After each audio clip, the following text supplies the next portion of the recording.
Leo ningependa tuzungumzie umuhimu wa kutembea katika mpango wa Mungu.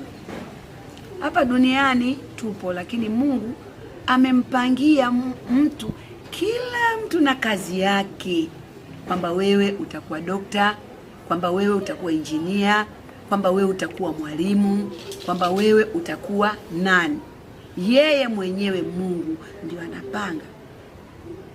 Ina maana Mungu alikuweka wewe dokta, alijua utaokoa maisha ya watu wengi, utawasaidia watu wengi, utawaponya watu wengi. Kupitia wewe jamii itafaidika.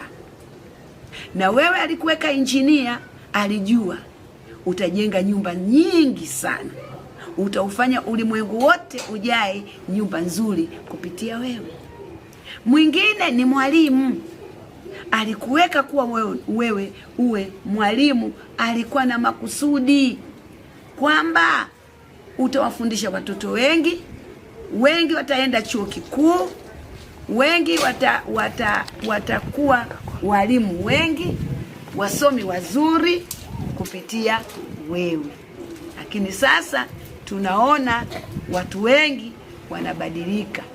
Baada ya kukaa katika ule wito wa Mungu, unabadilisha, unaondoka, unaenda kufanya mambo mengine ambayo Mungu hajakupangia.